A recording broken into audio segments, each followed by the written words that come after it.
Oi, gente, boa noite. Boa noite a todos e todas.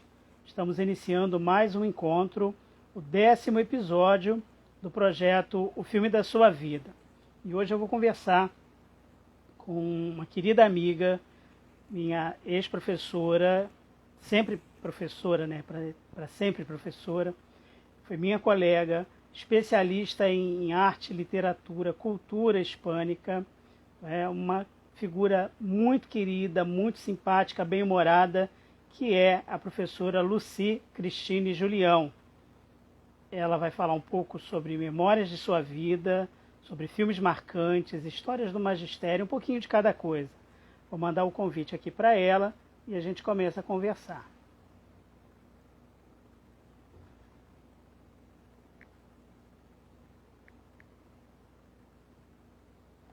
Mandando o convite.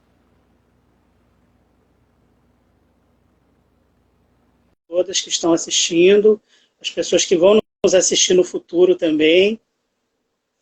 Mandei o convite.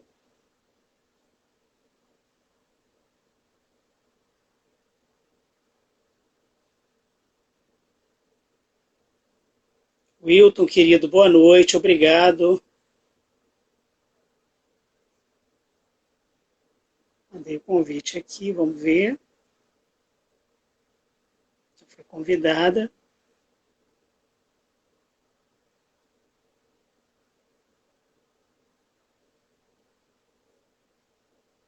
Ver se eu divide a tela.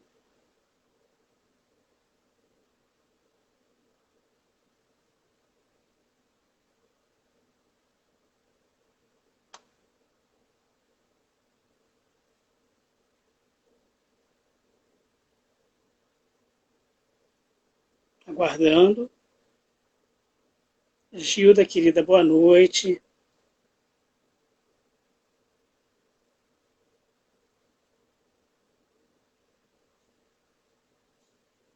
Convidando Lucy.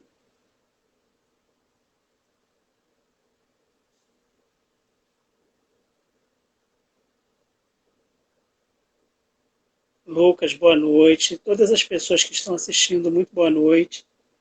Mandei o convite, vamos ver.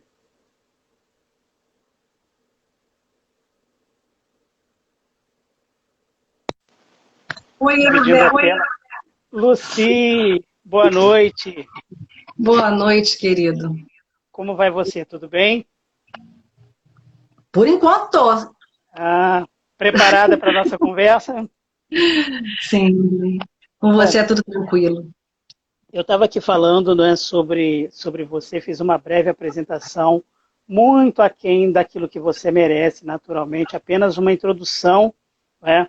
Mas assim, aproveitando, esperei que você chegasse para publicamente, diante de você, falar da minha admiração, da minha alegria, né, de ter sido seu Imagina. aluno, seu colega, e assim, eu tive a felicidade na minha carreira de ter grandes professores e professoras, colegas admiráveis, e você seguramente entre as figuras assim mais queridas, mais amáveis, mais companheiras e solícitas que um profissional na área da educação, em qualquer área de um modo geral, mas na área da educação poderia ter. Sempre com um sorriso, sempre disposta a ajudar, sempre parceira nos projetos. Então é uma felicidade poder conversar com você. É para mim uma alegria poder falar isso para as pessoas que estão nos assistindo agora, para as que vão nos assistir no futuro, e para você pessoalmente, ao vivo, nessa live, da minha gratidão e da minha felicidade de ser seu amigo e de ter sido seu aluno. Erivelto, você sabe a minha admiração por você por todos os motivos. Primeiro, pela sua trajetória, né, pela sua gentileza, a forma como você conduz o seu trato com o seu aluno, como você os faz crescer. Eu vi os projetos que você fez na faculdade e, assim, são encantadores. O que você levou esses alunos a prepararem e a produzirem, né? Isso é de uma grandeza enorme. Eu nunca vi você querendo você ser a estrela, mas você sempre querendo trazê-los, né, para fazer parte desses projetos. E isso não tem preço, não. Ou seja, a admiração é mútua. Eu tenho uma alegria muito grande de ter participado com você desses projetos e ter convivido com você como aluno, que olha só, né? Que coisa. Eu queria que você depois me desse mais detalhes para eu colocar no meu Lattes, porque isso é importante. Ai, que maravilha. E aí, Luci, Simone Batista, ai, coisa mais linda, muita Verinha. gente querida acompanhando a nossa conversa. Muito obrigado a todos e todas que estão acompanhando. Luci, Muito obrigada. você, uma figura inesquecível como professora, Olha, como pessoa. E assim, eu tenho que fazer uma pergunta para a gente começar a desenrolar o fio da história. É uma pergunta que tem se tornado tradicional aqui no projeto. Então vamos a ela. Luci, como é o filme da sua vida? preparado? O filme da minha vida é um filme de que, do qual, né, muita gente que está aí faz parte em vários momentos. E é um filme, é longa-metragem, sabe? Tipo E o Vento Levou, tipo Gandhi, tipo A Cor Púrpura. É um filme nesse estilo, Lista de Schindler. E tem tudo isso aí no meio. A Vida é Bela, né? E, enfim, fazendo assim, um pequeno resumo de quem sou eu, né? Porque eu não sou essa Lucy que você conheceu, eu sou várias Lucis, né? Eu sou uma pessoa criada numa família extremamente amorosa, em que eu tive desde muito pequena essa noção. Eu era filha temporã, de 7 filhos, eu sou a temporã.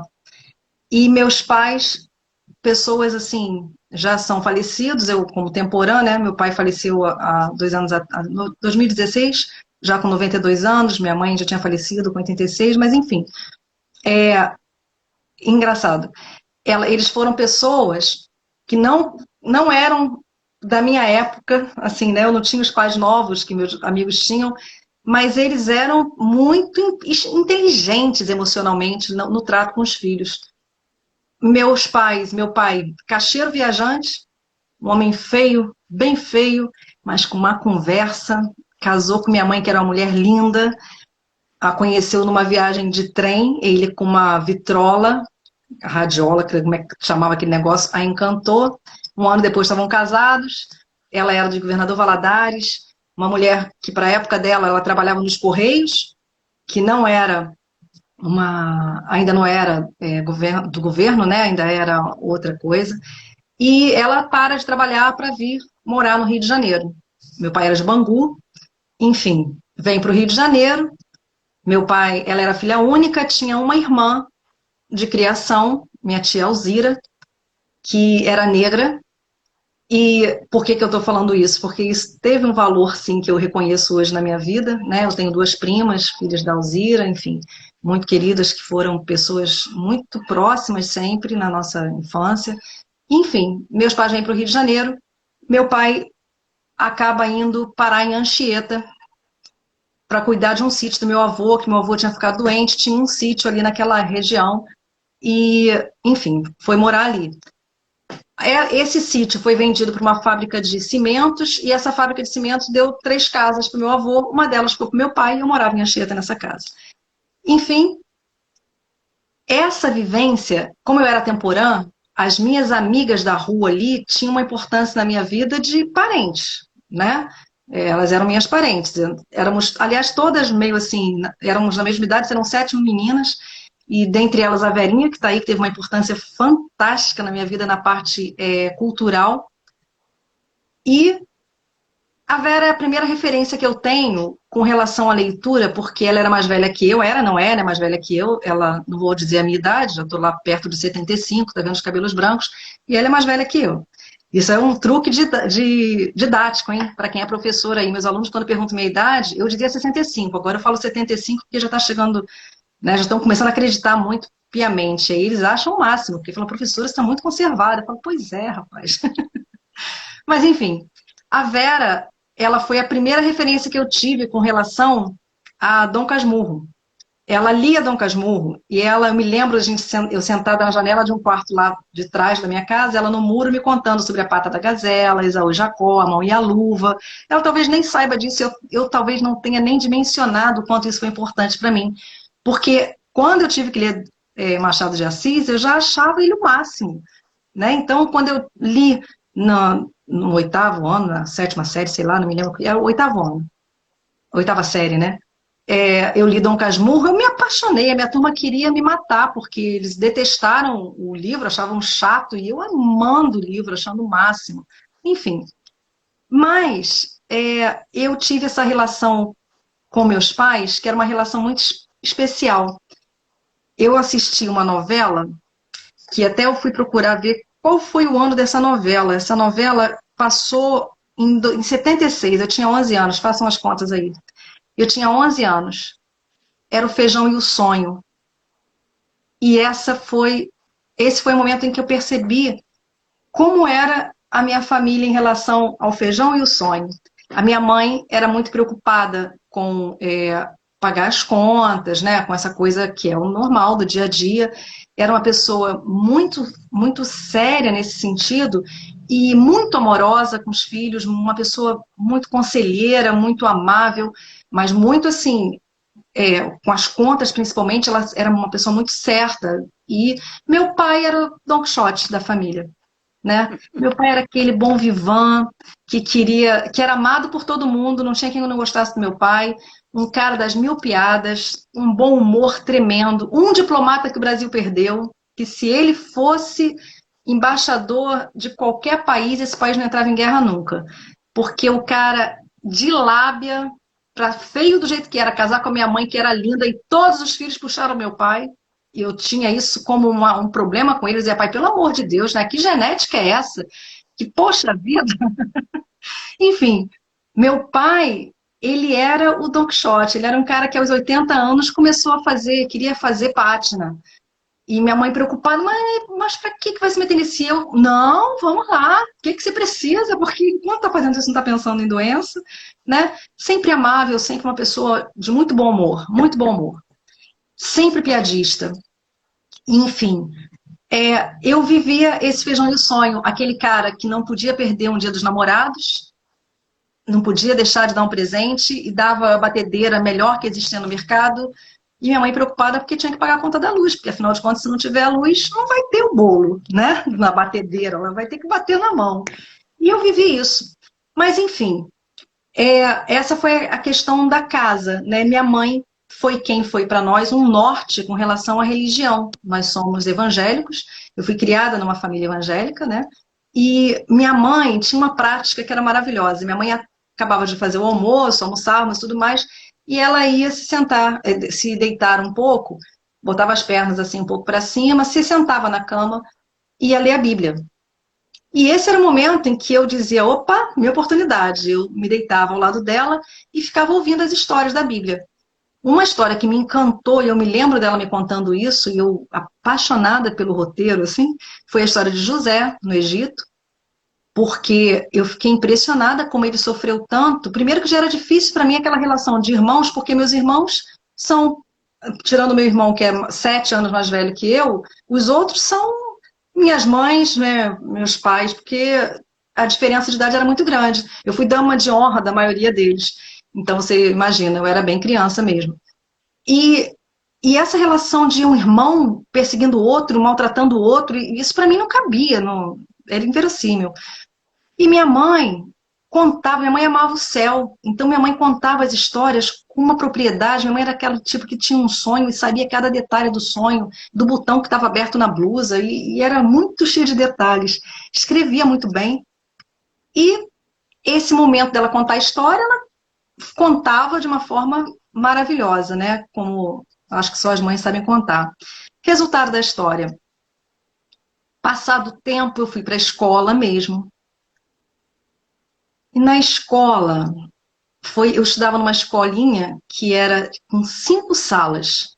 Uma escola municipal, minha vida inteira foi em escola pública, desde a escola municipal, depois fui para a escola o Pedro II, né, que foi um marco na minha vida, que é um colégio federal. Depois estudei na UERJ, então assim, eu nunca paguei escola, até porque eu não tinha para pagar. E eu fui para uma escola que era atrás da minha casa, uma escola de 5 salas, uma escola que quando eu me atrasava, o professor de educação física começava a gritar, Lucy, acorda! Minha mãe falava, ó, teu professor está te chamando. Chamava da escola mesmo, mas estava em casa. Eu jogava queimado muito bem, então fazia parte do time de handball. Ele me chamava por isso, porque estava organizando o time. Mas, enfim, nessa escola, eu tive contato com uma professora chamada Ângela Richard, que ela foi simplesmente um divisor de águas para mim. Eu tenho duas irmãs, aliás, três irmãs professoras, uma enfermeira, e como minha mãe sempre dizia, jamais você deixe de ter uma profissão. Tem que trabalhar, porque como ela tinha abandonado o trabalho para se casar, ela achava terrível não ter a renda dela, né, a autonomia dela. E, enfim, essa professora era uma professora diferenciada. Mas eu vou voltar lá, quando eu falei da minha mãe, porque eu tenho uma coisa que eu tenho que contar do meu pai, porque vai fazer toda a diferença depois. Meu pai, por um tempo, foi taxista. E quando eu olho para trás agora, eu vejo como meu pai era um diferencial entre tantos outros pais. Meu pai era o tio querido, era o irmão mais ferrado que as irmãs melhores de vida cuidavam, ajudavam e tinham muito carinho com ele, porque ele era aquele cara querido, né? Mas meu pai, nessa época do táxi, ele fazia uma coisa que hoje em dia é até complicado você pensar nisso, né? Por conta de violência e tudo mais. Mas ele chegava para almoçar e perguntava: o que você está fazendo? O que você vai fazer de tarde? Eu dizia: nada. Eu estudava de manhã. Aí ele: tá, vai tomar banho, vamos trabalhar com o papai. E eu entrava no carro dele, nós íamos trabalhar. Chegava alguém, fazia sinal, ele avisava: eu tô com minha filha aí, tem algum problema? As pessoas geralmente diziam, geralmente não, né? Eu nunca vi ninguém recusar. Não, sem problemas. Enfim. E aí, ia batendo papo, ia contando história, eu achava o máximo aquilo. E aí ele pegava uma corrida, sei lá, para São Cristóvão, ou próximo. Não tinha conversa. Dali ele pegava o caminho da Quinta da Boa Vista e nós íamos ao zoológico, nós íamos à Quinta da Boa Vista. Ele estava no centro da cidade, ele dava uma parada na beira da praia, ou ele me levava no bondinho, ou ele, sabe? Isso, para alguém que morava num lugar como Anchieta, que não tem absolutamente nada, nada, até hoje é assim, só tinha um Cine Reis, que eu estou desconfiada que era seu, na estação de Anchieta, que só passava filme do tipo de vampiro e uns negócios assim que era, né, era um poeirinha, como a gente chama. Muito bem. Meu pai era um cara que ele dava o maior valor à questão do estudo, dizia que filho não precisava trabalhar enquanto estivesse estudando, mas também parou de estudar, tinha que trabalhar. E ele que não tinha uma formação, ele dava valor a isso. Já começava por aí.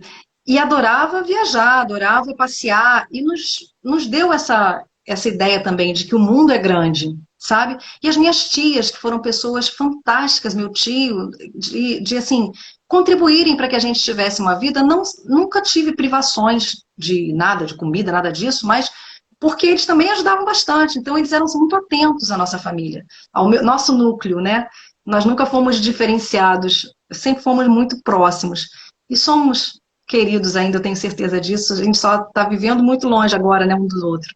Mas aí, voltando aqui, essa minha professora, a Ângela Richard, ela um dia, primeiro ela me elogiava porque achava que eu interpretava muito bem os textos, isso já foi um marco. E você sabe que aluno, quando é elogiado, ele começa a tomar confiança, né, naquilo. Então eu fazia as interpretações de texto com muita vontade, porque eu sabia que ia ter um elogio dela, porque ela se espantava. Até um dia ela me chamou para conversar, perguntou. Quando ela soube dessa história do meu pai, que ela perguntava: você passeia bastante? Eu falava: sim, porque nas redações, né, eu sempre devia colocar alguma coisa. E ela disse: olha, isso é uma coisa muito boa, talvez por isso que você tenha essa visão diferente de algumas coisas, enfim. A Ângela levou uma vez, um certo dia, uma música, que hoje eu fico pensando como que ela levou essa música, a música Cálice, para nossa turma. Falou da música, contou como, o que ela representava, enfim. Mas eu estava em plena ditadura militar, né? E ela teve essa coragem, essa percepção de que nós tínhamos que saber o que estava acontecendo, sabe? E Ela nos trazia uma realidade que para nós não existia internet, né, gente? A televisão era uma coisa, eu vivia na rua, eu era menina de rua, ó, mas era de brincar o dia inteiro, a gente ficava brincando na rua o dia inteiro, entrava só para tomar banho para jantar, e olhe lá, né, para lanchar, mas a nossa vida era ali, na rua. Enfim, ela nos trouxe isso, e ela fez algo muito maior, foi nos dizer, numa certa aula, me lembro dela sentada assim, nos dizendo que nós tínhamos que começar a nos preparar, porque isso era na sétima série, né? Antigamente era a sétima série. Ela dizendo que nós tínhamos que buscar outros colégios, além daqueles colégios estaduais que existiam ali por Anchieta, e ela nos trouxe alguns nomes. Pedro II, Visconde de Cairu, Colégio Mauá, enfim, alguns nomes para que nós entendêssemos que havia uma vida maior além daqueles muros da escola. Que, aliás, tinha só uns 2 anos que tinham colocado muro, que a escola nem muro tinha. Então, assim, essa conversa dela foi opa, porque, né, é uma perspectiva diferente que você começa a ter. E ela nos falou, e eu me encantei com Pedro II, quando ela falou da história do Colégio Pedro II, da importância que ele teve, né, no Brasil, enfim. Falei, é lá que eu quero. E quando eu vi o prédio do Pedro II, eu quis estudar no centro, porque aquele era o Colégio Pedro II. Eu não queria estudar em nenhuma outra unidade. E foi uma realização ter estudado lá. Né? Foi assim uma grande coisa na minha vida, porque eu conheci pessoas de vários lugares, professores fantásticos, dentre eles o professor Geraldo França de Lima, né, que o imortal da Academia Brasileira de Letras, que se tornou depois, na minha época ele ainda não era, ele estava tentando, perdeu para o Sarney, ficou muito aborrecido, e nós também. Mas, assim, essa formação no Pedro II foi fantástica. E lá no Pedro II, eu tive uma amiga chamada Mônica. Aliás, meu núcleo era de Mônicas ali. Eu parecia uma ilha cercada de várias Mônicas. Uma delas era a Mônica Rodrigues, que hoje é uma jornalista, e eu queria ser jornalista. Na verdade, eu queria ser a Glória Maria. Ainda não existia a Glória Maria como ela é hoje, mas eu entendo que o que eu queria era aquilo, né? Eu queria viajar pelo mundo, conhecendo todos os lugares, contando para todo mundo sobre todos os lugares. E eu e a Mônica nos aproximamos muito, porque nós tínhamos esse ideal igual. E a Mônica era uma pessoa muito carinhosa, e ela, de vez em quando, chegava a casa e encontrava um bilhete dela, um poema de Fernando Pessoa. Foi ela que me apresentou Fernando Pessoa, olha isso. E eu me apaixonei por Fernando Pessoa. Aliás, eu acho que eu me apaixonava facilmente. E, bom, enfim, Mônica e eu fizemos um curso no Jornal do Brasil, ganhamos um concurso de melhor jornal estudantil, né? E foi para nós um marco, assim, uma coisa fantástica. Ganhamos esse concurso, mas eu fiquei com uma angústia no meu coração, porque eu vi um lado do jornalismo que era aquela coisa, né? Não se pode falar tudo que se quer, você tem que ter cuidado, tem o patrocínio, tem isso, tem aquilo. E isso me desiludiu um pouco, porque eu não saberia burlar a verdade, eu não saberia dizer só com meias palavras. Eu comecei a ver que o jornalismo tinha várias etapas, como aquela da beira da frente da delegacia, que você tem que ir dali perguntando, e a pessoa que perdeu um filho, você entrevistando, e eu não queria isso. Né? Eu queria o trabalho da Glória Maria. Enfim, a Mônica seguiu carreira, ela é jornalista, se formou, enfim, e eu tinha duas opções. Ou trabalhava com linguagem, ou trabalhava como professora de história, que era outra coisa que me apaixonei também. Eu tinha uma professora chamada Nisete, no Pedro II, que era maravilhosa. E, enfim, a Nisete contava a história como uma grande fofoca. Então ela ia... Porque cá para nós, na história, é uma maravilha. Você vai todos os dias falar das pessoas, não vai levar processo nenhum, porque está na história, né? E vai lucrar com a história da vida do outro. E fazer essas junções é que é o grande barato, né? Mas é um trabalho maravilhoso. E a pesquisa, né, que você passa a fazer, e você se encanta com tudo que descobre. Mas, enfim, eu fui então fazer letras, e eu já fazia inglês num curso, antigamente, né, era o que a gente podia fazer, Eu fazia curso de inglês e fui fazer faculdade de espanhol. Nunca tinha falado olá na minha vida. Amei o curso, me apaixonei, me encantei com a cultura hispânica, que era totalmente desconhecida. E aí vai uma curiosidade que eu não sabia, fiquei sabendo disso há uns 20 anos atrás.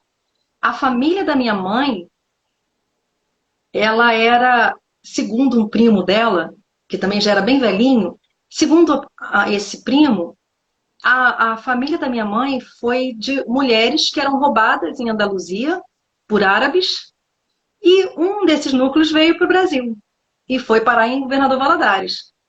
Não sei se a avó ou bisavó da minha mãe, por parte de pai, fazia parte desse núcleo. Agora você vê. Olha só. Que eu fui voltar para as origens lá de Andaluzia. Até achei engraçado o Cícero falando, comentando sobre a história comentou uma coincidência. Uma baita coincidência, mas essas histórias da vida, né? Nunca tive nada com. Nunca soube disso, foi numa conversa, assim. Foi muito bom saber disso, porque pelo menos eu entendi, talvez, a minha relação com a Espanha aí tão afetuosa.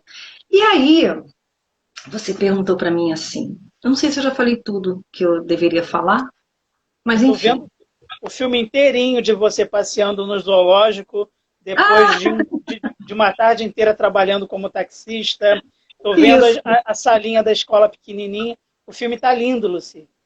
Erivelto, quando eu levei minha filha para conhecer essa escola, era até uma vacinação, eu estava na casa da minha mãe, e aí estava tendo uma vacinação nessa escola, e eu fui levá-la para ser vacinada. Ela ou não, o Lucas, na verdade. Quando eu vi o tamanho da escola, eu falei, meu Deus, era só esse tamanho, não é possível, porque era um universo para mim tão grande, que como é que podia ser só aquilo? Enfim. Mas aí você me pergunta, a gente falou ali da cor púrpura, né? Eu não sei se eu entro agora na cor púrpura ou se eu entro na história da minha formação. Talvez seja melhor falar da formação, já que eu cheguei na faculdade, né? Bom, na faculdade eu tive professores fantásticos. Primeiro com uma paciência de Jó, uma professora muito querida em relação à forma de lidar com o aluno, que foi a Vera Santana. Vera Santana, que até hoje está na UERJ, é uma pessoa que me mostrou assim, como você pode combinar com o aluno as coisas, você não precisa ser aquela pessoa que vai trazer angústia para o seu aluno. Você pode, né, organizar a prova para fazer que ela não está dando para acabar de fazer aqui não, professora de literaturas ela. Não, então leva para casa, depois devolve. Não existia nem internet naquela época, então imagina, né? Era aquela prova de 13 folhas de papel ao maço, enfim. Às vezes não dava tempo de fazer em casa, na escola, na faculdade, né? A Raquel, de literatura portuguesa, que eu fiquei apaixonada, Camões com ela, foi assim, o Ítalo. A minha turma foi a primeira turma do Ítalo. Um professor que, se você falasse qualquer coisa, ele transformava qualquer coisa do que você falou em algo aproveitável de se ouvir. Isso me deixava encantada com ele, que às vezes o colega dava uma opinião, falava uma coisa que você sabia, caramba, nada disso, né? Mas ele nunca falava para o aluno, que é isso? Não é nada disso. Tive outros que só Jesus. Eu tive o Bechara, que foi uma delicadeza de professor. Só professores e professoras maravilhosos, maravilhosos. Que encantadores, né? Imagina o Bechara entrando em sala de aula, ele entrou, na verdade, para substituir uma professora que tinha feito uma cirurgia de emergência. Ele não foi professor no período todo. Mas ele entrar em sala e, quando soube que ia ter aula com Bechara, eu tinha um Bechara que a Ângela Richard mandou comprar lá na quinta série, e todo mundo com a gramática dele sobre a mesa, né? Óbvio. Ele entrou e falou, gente, eu vou dar uma notícia a vocês. Tem outras gramáticas muito melhores que as minhas. Olha isso. Essa aí eu já nem concordo muito com muita coisa que está aí, não. Você me desculpe se ter comprado essa gramática. Enfim, uma delicadeza. Ele foi muito gentil sempre com a gente. Mas, enfim, voltando aí para a faculdade, a minha professora, primeiros períodos que eu entrei na faculdade, a professora Daisy Janot Lufran, era assim, muito severa, tirava décimos da gente, mas ela fez uma coisa fantástica. Ela disse o seguinte, ela teria que cumprir a carga horária e a aula começava às 6h30. Ela se propôs às 4 horas abrir o laboratório de idiomas e nos dar aula no laboratório. sem nada de cobrança, só na parte de oralidade. Então, não existia curso de espanhol no Rio de Janeiro, só a Casa de Espanha e o Instituto Hispânico naquela época. E resultado da história, nós fizemos um curso intensivo com ela de conversação, enfim. Então, quando eu saí da faculdade, eu fiz o segundo, talvez, ou terceiro concurso que abriu para o Estado, era assim, professores de espanhol serão privilegiados nesse concurso. Eram 7.000 e poucas vagas, foram só 200 e poucos inscritos e só passaram 65. Porque na minha turma de 25 alunos, eu só tive 4 colegas fazendo licenciatura. Então, para você ver que ninguém acreditava. Na faculdade, eu fiz meu estágio com uma professora chamada Cristina Verinano, que foi uma pessoa fantástica e que me apresentou essa personagem, que é a Mafalda. E quando eu li as tiras da Mafalda, eu que era apaixonada por gibi, né? Naquela época a gente lia muito Tio Patinhas, aquelas coisas todas que se lê, Recruta Zero, enfim, tudo. Eu lia tudo de gibi que eu amava, e era barato, né? Enfim, eu falei, como assim? É uma história em quadrinhos, mas que você consegue entender ali tudo o que está acontecendo no mundo. As relações do mundo estão ali, as relações pessoais estão ali, as relações de poder estão ali. E aí eu me apaixonei. E ela trabalhava muito com essas questões dos textos autênticos e tudo mais. E eu fui por essa linha. E peguei o caminho. O Quino, não só na Mafalda, né? Mas ele tem vários desses livros de charges. Aí, mais ainda apaixonada pelo Quino. Aliás, o Quino que faleceu ano passado, foi a grande tristeza da minha vida não tê-lo conhecido. Porque se tem alguém que eu gostaria de ter conhecido era o Quino. Até para dizer a importância que ele teve na minha formação, né? Naquilo que eu trago para meus alunos. E na faculdade eu tive uma aula de Gabriel Garcia Marques. Gente, quem conhece Gabriel? Essa é uma edição para... Como é que é aquele negócio que eu te falei? Colecionadores. Colecionadores. É uma capa que, quando eu vi essa capa, esse livro não é meu, tenho que confessar. Ele é da minha filha. Eu estou até agora tentando ver se eu, né, toco no seu coração. Mas tá vendo? A borboleta é meio em alto relevo, as formigas aqui, elas estão brilhosas também. Ele é linda a capa, ele é linda. E eu já havia lido Gabriel Garcia Marques, porque meu namorado, atual marido, atual não, que sempre foi só ele, espero que seja, mas o meu marido, que era meu namorado na época, tinha lido Gabriel Garcia Marques, se apaixonado, e eu li antes de entrar na faculdade. E quando eu cheguei na faculdade, eu tive um semestre inteiro com um professor colombiano, o Dario, e, poxa, ler Gabriel Garcia Marques, orientado por um professor colombiano, fez toda a diferença na minha vida, né? Então, me apaixonei, novamente apaixonada, pelo Gabriel Garcia Marques, e ficou aquela coisa assim de que isso, né? Que Gabriel Garcia Marques é uma leitura que você lê, se identifica a loucura da humanidade, enfim, a América Latina toda aí.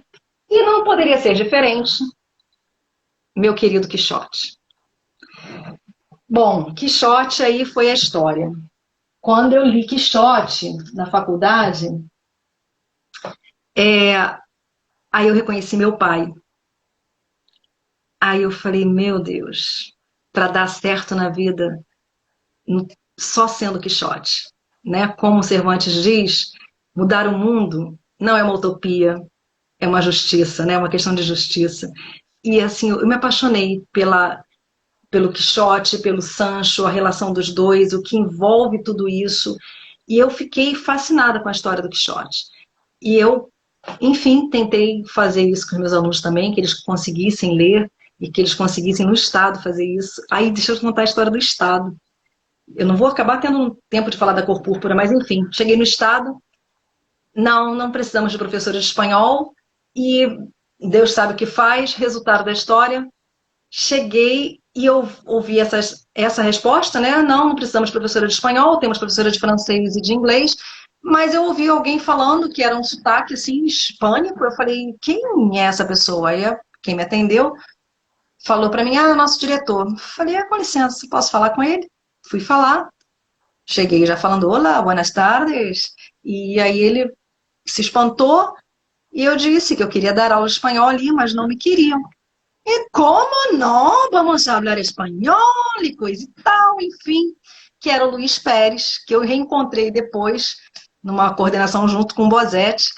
E Bosetti foi meu coordenador. Agora que você vê que coisa, hein? Luci, você é testemunha de um fato incrível, que é o Bosetti coordenador.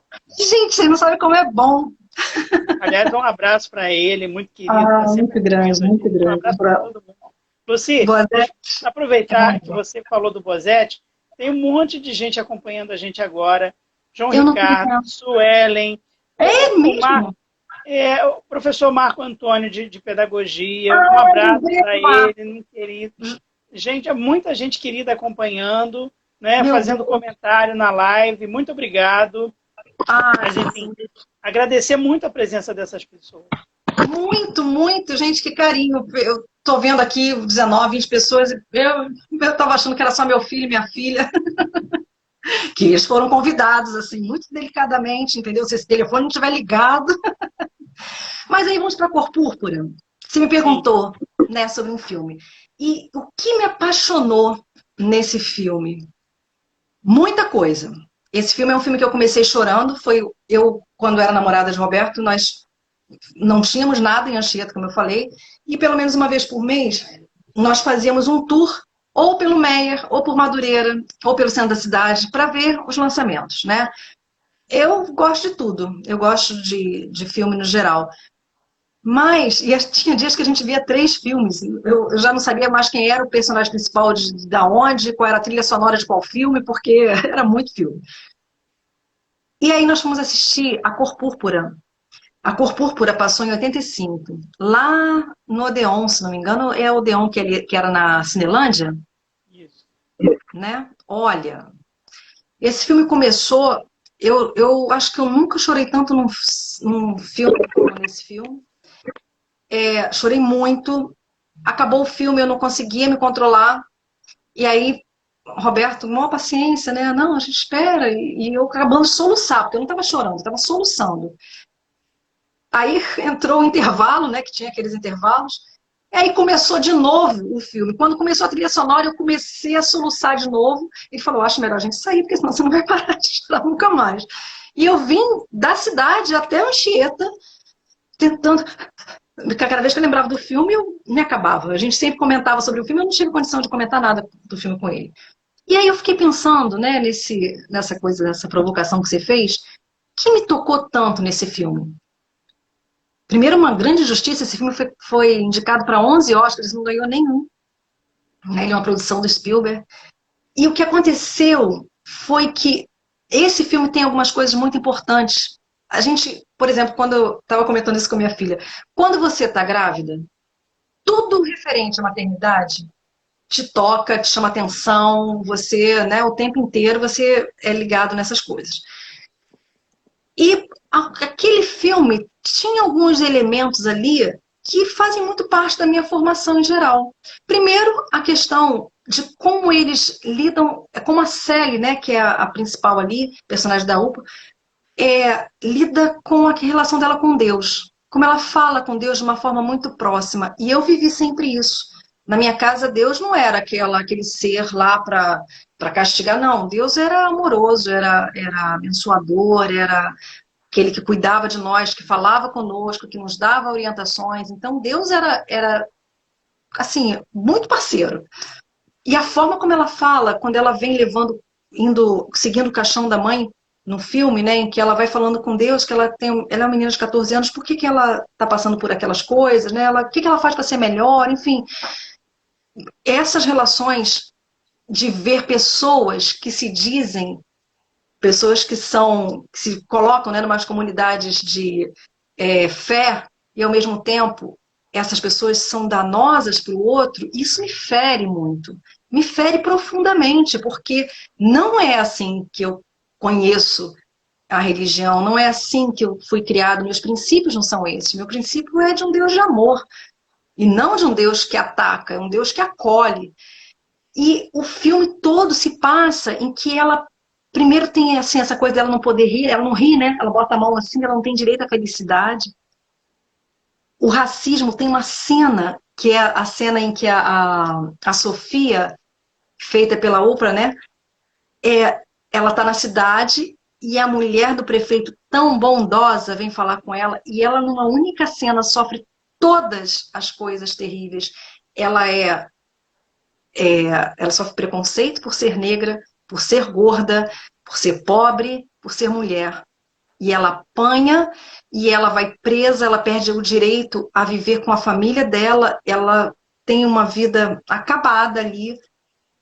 E aquilo, para mim, que tinha aquela minha tia, lembra da minha tia Alzira? A questão do racismo, para mim, sempre foi uma coisa absurda. Porque a pessoa negra com quem eu tinha mais proximidade era minha tia, e fora meus amigos, né? Mas a minha tia era minha tia, ela era minha parente. Então não havia diferença entre a minha tia Alzira, que era negra, e a minha tia Lucy, a minha tia Leci, a minha tia Ruth, que eram brancas. Sabe? Então a minha relação era muito afeto. Ver essas coisas era como minha filha, quando foi para a escola, que aprendeu a primeira vez sobre a história do racismo e tudo mais, da questão dos negros, da escravidão. Ela falou, mamãe, tudo isso só por conta de melanina? Eu disse, e porque a gente tem inveja, né? Porque eles têm uma coisa que nós não temos. E aí, esse filme, ele tem todo esse roteiro, né? Da questão da religiosidade, a questão de uma comunidade que fala de uma coisa e vive outra. Tem a questão, as questões femininas, né, da mulher tendo que lutar. A Sofia, ela luta e ela é forte até que ela acaba sendo levada a nocaute, né, digamos assim, porque é muita coisa para ela sozinha suportar.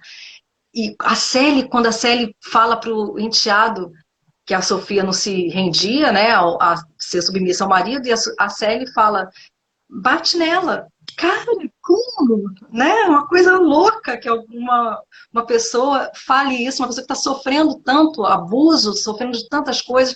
Então o filme é muito forte. E o final, no filme, né? Não é que o filme nunca é exatamente o que é o livro, mas a gente está falando do filme.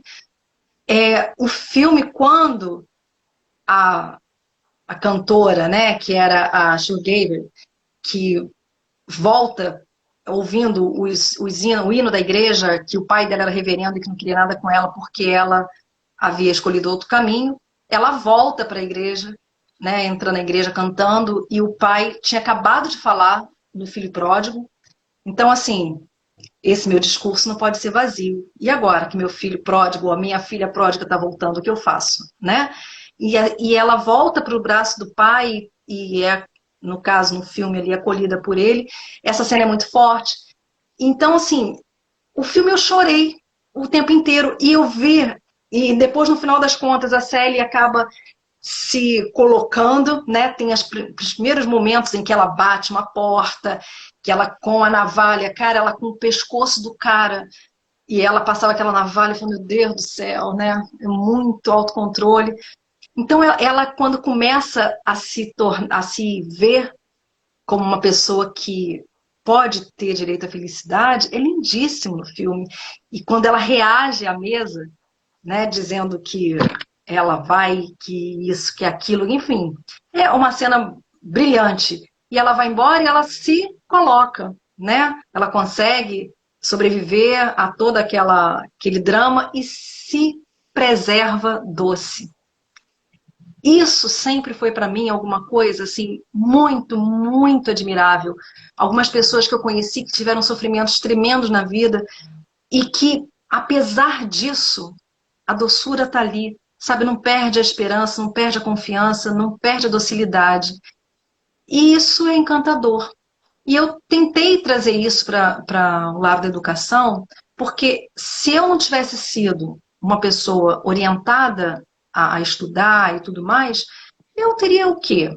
Né? Eu faria o quê? Eu não tenho nenhuma habilidade assim de cortar cabelo, fazer unha, eu não sei fazer nada disso. E eu sempre falei isso para meus alunos no estado, por exemplo, que eu era como eles. Quando você fala de eu ser gentil, gente, se eu fosse diferente, diante de tudo que eu vivi com a minha família, nos grupos da igreja mesmo, ou assim, com a fé que eu tenho, com aquilo que eu procuro seguir, se eu não fosse uma pessoa assim, eu era muito maluca.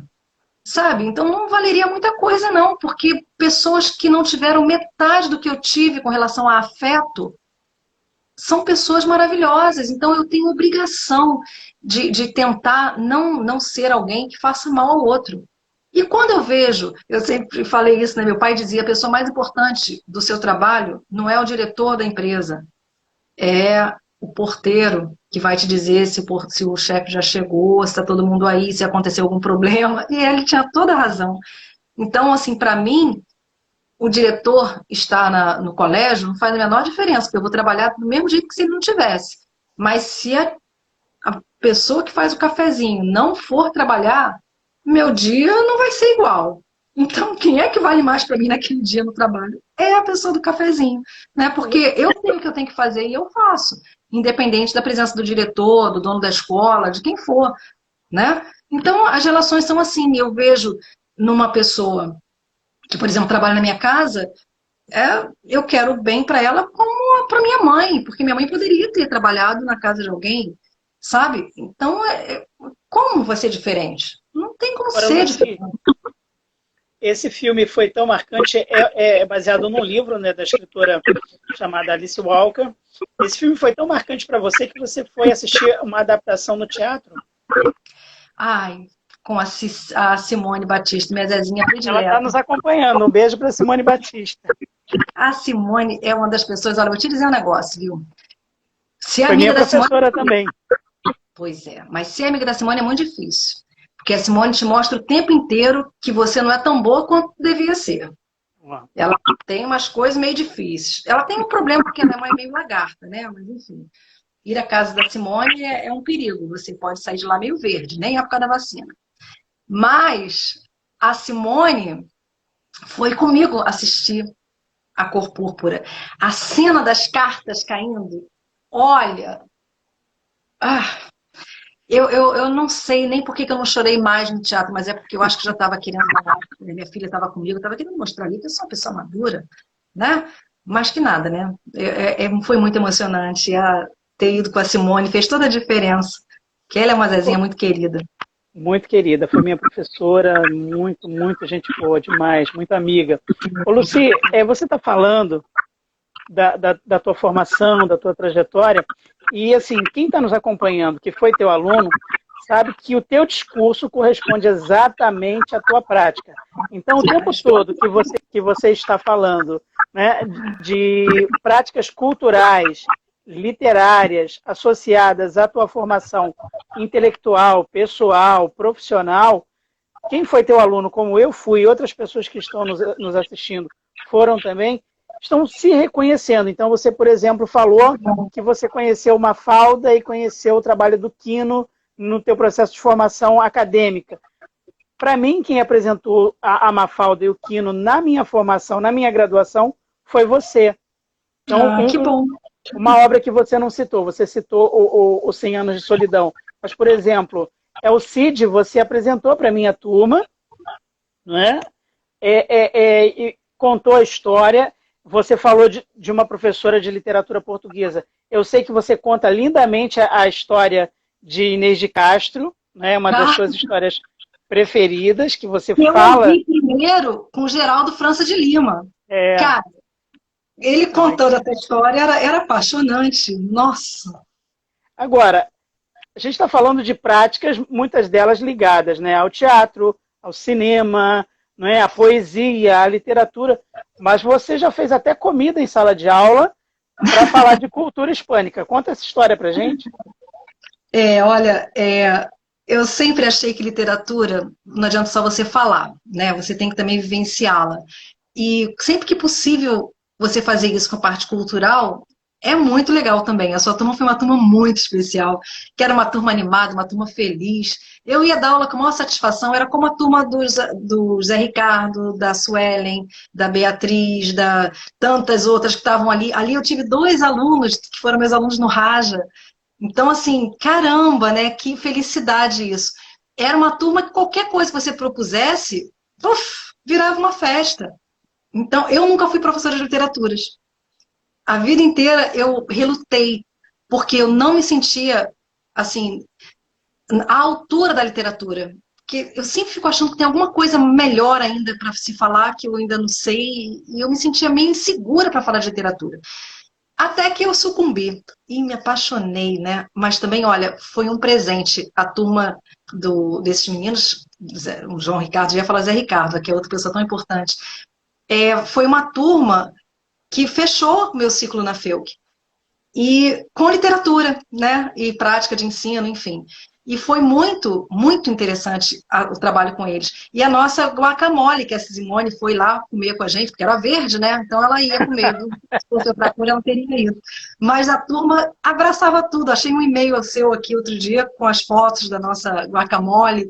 Enfim, é isso, né? Eu acho que Conrad... Ah, eu não falei de Conrad, falei?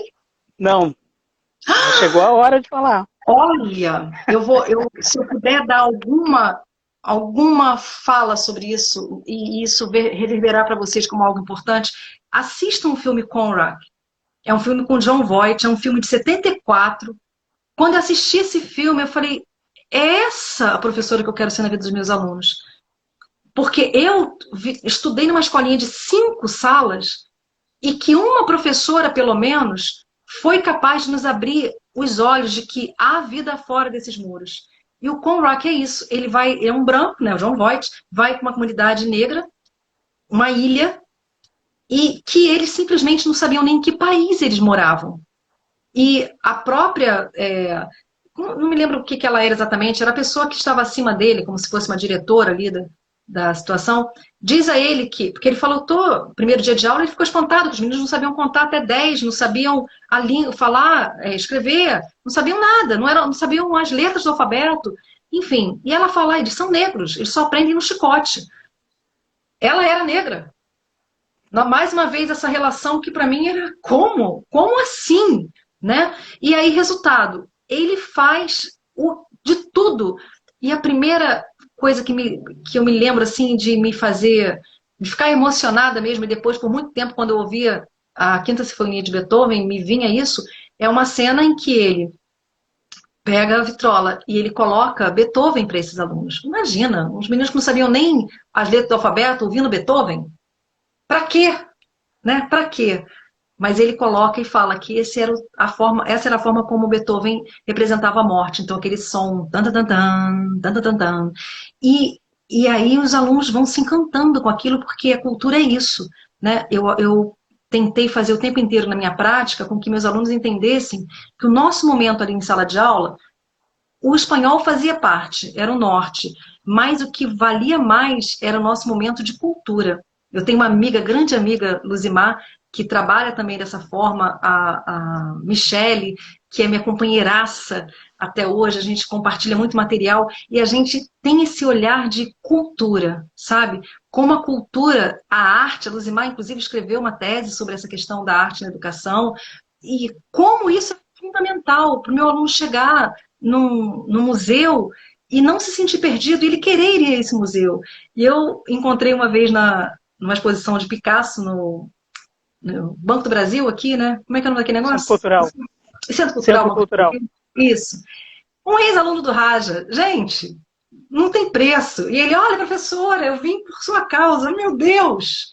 Aí me acaba, sabe? Me acaba isso, porque se eu for capaz de fazer com que eles entendam que eles merecem esse conhecimento, já cumpri minha parte. Já cumpri aquilo que era a minha função, que era levá-los a entender que eles têm, sim, direito a esse acesso e que eles podem buscar, porque é o que vale.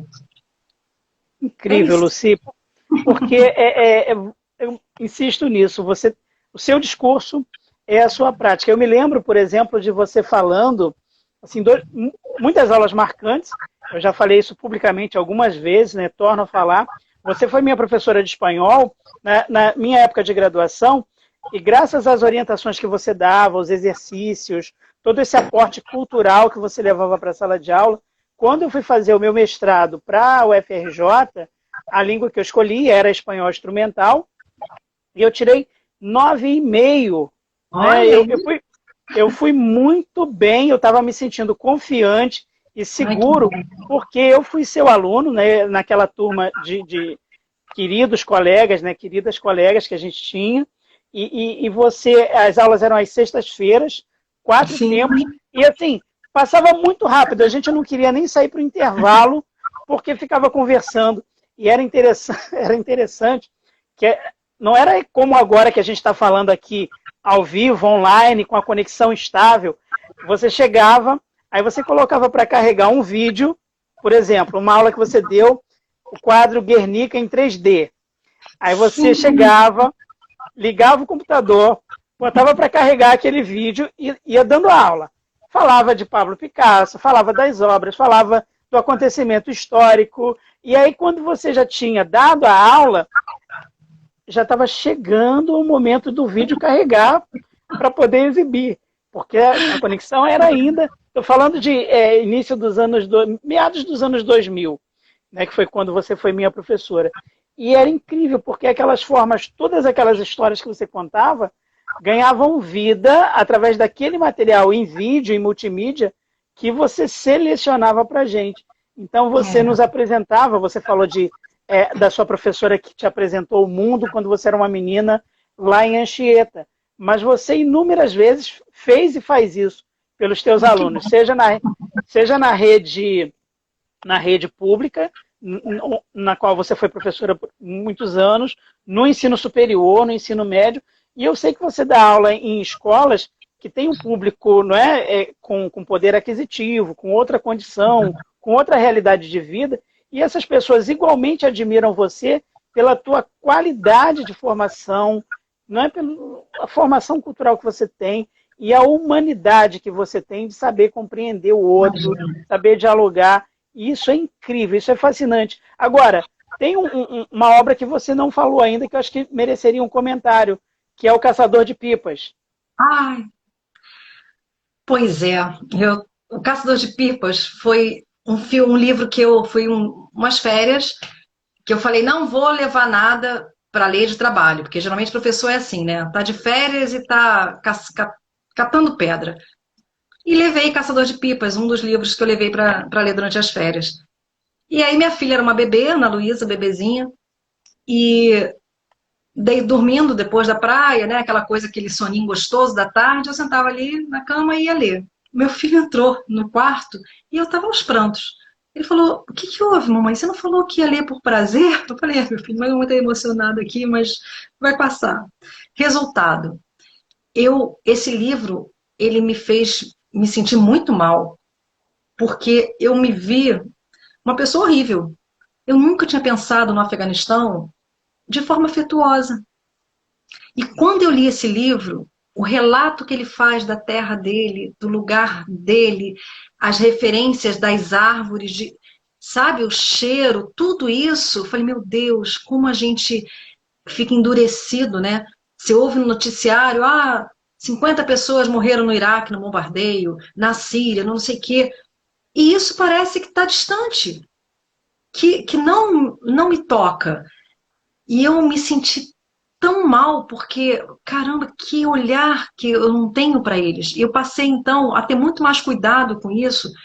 Por exemplo, quando eu me lembro de trabalhos que eu fiz com meus alunos sobre imigrantes, e aí, ao invés de falar, por exemplo, dos vocabulário de família, eu passei a fazer o seguinte, eu fazia um trabalho com eles assim, los míos, los tuyos, los nuestros. Eu queria que eles me trouxessem as memórias que eles tinham na família de quem foi o bisavô, quem foi o avô, muitos não sabiam, né? E aí eu tive relatos de alunos que falavam, professora, eu tenho horror dos alemães, eu tenho horror dos russos, e eu descobri que minha família, meu bisavô, eu não sabia disso, ó. E aí tem um vídeo, né, que não tem nada a ver com espanhol, mas eu nunca me importei com isso, porque minha aula nunca foi uma aula só de espanhol, não. E nem era para ser. É um vídeo em que fazem um teste genético, né, e as pessoas vão descobrindo que tem 25% disso, 20% de outro, enfim. E eles vão vendo que as raízes nossas são todas de seres humanos, né? Cada um tem um pouco. Eu vou descobrir que eu tenho gente lá na Andaluzia, árabes. Então, como eu vou olhar para o meu companheiro ali e não vou reconhecer a minha humanidade nele? Né? Tanto que a minha última prova agora eu trabalhei com um texto sobre o Manai, que é um projeto da Daniela Das, né, que vive lá na Catalunha e fez aquelas fotografias 3x4 com as peles de vários tons das pessoas e mostrando, na verdade, isso. Somos só seres humanos. Então, o Manai é esse projeto que eu fiquei apaixonada quando eu ouvi a entrevista dela e coloco depois num texto de prova de uma forma que, assim, eu acho que a prova tem que ser um momento, no mínimo, menos pesado, né? Você tem que levar um texto que o cara não se sinta pior porque está tendo que ler aquele texto. Mas, enfim, é um momento de aprendizado para mim também. E meus alunos, eles sempre contribuíram com isso. Os trabalhos que eu passava, quando eu passava um trabalho, por exemplo, sobre a Hispanidade, né, o Dia da Hispanidade, que virou um projeto lá no Colégio da Barra, o que acontece? Meus alunos, cada vez que traziam a pesquisa deles, eu crescia, eu aprendia coisas, curiosidades que eu não sabia. E isso me encantava. Né? Eu tive uma aluna, a Débora, que hoje é professora da Rural, lá em Nova Iguaçu, ela foi minha aluna na Barra. E assim, na época dela, eu me lembro que nós lemos El Cid, lemos Don Quixote, fizemos a comparação entre os personagens, e ela se encantou com o espanhol. Certamente não foi pelas regras gramaticais, foi pela cultura. Né? E ela hoje é uma baita professora, sou apaixonada por ela também. Enfim, são os frutos que a gente colhe ao longo dessa vida. E eu sou muito grata a Deus porque eu pude ter uma profissão em que eu me encontrei. Não fui jornalista, graças a Deus, porque talvez eu não fosse tão feliz como eu fui sendo professora. Ah, que lindo. Aliás, me perguntaram isso, né? Eu falei, por que você é professora? Eu falei, porque eu gosto de gente. Minha alegria está compartilhando as coisas com as pessoas. Então, se eu fosse outra coisa, talvez eu podia até ganhar mais dinheiro, mas eu não ia ser tão feliz. A gente está chegando ao final, né, da nossa conversa. Eu quero agradecer a você. Eu tenho ainda mais uma coisa para te perguntar, eu queria que você comentasse, mas eu quero muito te agradecer por te disponibilizar o teu tempo para essa conversa, por dividir conosco essas memórias, essa história de vida tão bonita, né, que toda ela permeada pela afetividade, pela cultura, pelo amor à profissão, pelo respeito às outras pessoas. Então, ouvir você sempre é um aprendizado, é agradabilíssimo, porque você é uma ótima contadora de histórias. Você fala e a gente vai formando as imagens da narrativa do que você está contando, porque você é muito rica de detalhes e assim muito animada para contar as coisas. Então, acho que eu puxei a minha mãe. Deixa eu te dizer, então, agradecendo a você, agradecendo as pessoas que estão nos assistindo, agradecendo aquelas que vão nos assistir. E aí, antes de passar para as suas considerações finais, eu não sei, acho que você não comentou nem na pré-entrevista, nem durante a tua fala, mas eu não sei se você é muito boa de geografia. Porque o que eu tenho a te perguntar agora tem a ver com geografia. Onde fica Lucilândia? Pode contar para a gente? Gente, olha... Primeiro eu vou agradecer a todo mundo que teve paciência de ficar me ouvindo aqui até agora. Eu só posso dizer que vocês são melhores do que o que eu imaginava. Enfim, muito obrigada pela atenção e pelo carinho. Erivelto, eu já falei o que eu penso e é tudo isso e mais um pouco. Quanto à Lucilândia, isso é um grupo de alunos que eu tenho e de um professor chamado Erivelto, que me colocam em cada situação, me criaram uma história de um reino chamado Lucilândia, que olha quem é a rainha, imagina. E eles foram capazes de criar, eu tenho um slide preparado pelo Erivelto aí, que é um mestre nessas questões, é uma história, eles conseguem fotos minhas que, meu Deus, nem eu sabia onde é que estava isso. E eles são terríveis, terríveis, e com uma capacidade inventiva, que eu vou te dizer um negócio, vocês têm que escrever um livro. Eu esqueci de falar aqui da Mônica, a Mônica Lima, que foi minha grande companheira Lima, de querida, e que me fez rir, fez a vida ficar mais leve na volta do Pedro II, porque as nossas viagens de trem eram recheadas de coisas engraçadíssimas, é uma pessoa muito querida, é um presente do Pedro II para mim. Enfim, o Erivelto, o João, o Zé Ricardo, a Suelen, a Beatriz e todo esse grupo da faculdade que está aqui, né, numa listinha que eu depois tenho que ver se eu vou rever as notas, que eu sempre os ameacei de rever as notas e Erivelto vai voltar lá para a graduação. criaram esse universo de Lucilândia. E aí, enfim, nós temos um grupo chamado Lucy of Course, porque eu sempre brinquei com eles por causa da novela Pedra sobre Pedra, em que a Altiva dizia off course, né? Essa língua doida que o AEA e que a Simone fala, vive me dando mensagem e falando show, tanques, essas coisas, sei lá que tanque é esse que ela quer, sei lá que show, parece a galinha do Suassuna, né? Que tá espantando galinha. Enfim, a gente tem uma relação muito amorosa, muito carinhosa, então tenho só a agradecer a você e esse povo tão inventivo. Muito obrigada a todo mundo. Muito obrigado. No reino de Lucilândia, você será rainha para sempre. Muito obrigado a você, muito obrigado a todos que acompanharam a gente até aqui. Aproveito, né, para mandar um abraço para o Cícero, né, que foi, de certa maneira, o amigo que inspirou, que falou, Erivelto, você tem que conversar com as pessoas, esses encontros têm que acontecer. Então, manda um abraço para ele, muito grande. Beijo para o Cícero, parabéns para o Chico, que é aniversário dele hoje, né? É verdade, exatamente. O filho dele, ele inclusive fez uma live, né, para falar do livro que ele escreveu em homenagem ao filho. Saindo daqui, vou correndo assistir, porque Cícero é muito querido. Todas as pessoas que já passaram por aqui conversando comigo, um abraço, agradecer muito e convidar vocês, porque na próxima segunda eu converso com Anderson Ferreira. Ele vai falar sobre como é ser um pai azul, pai de uma criança, né, que tenha o transtorno autista. Então ele vai falar de filmes que tematizaram o assunto, vai falar da experiência, vai falar da evolução do filho dele, que quando nasceu, nós éramos colegas de trabalho e a gente acompanhou de perto toda a luta inicial, e é uma história de muita vitória, de muita superação. Eu estou muito feliz de poder conversar com o Anderson.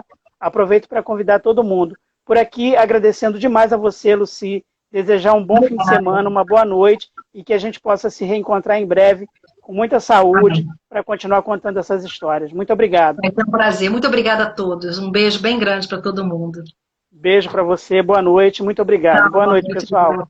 Obrigada. Tchau, tchau. Muito obrigado. Tchau.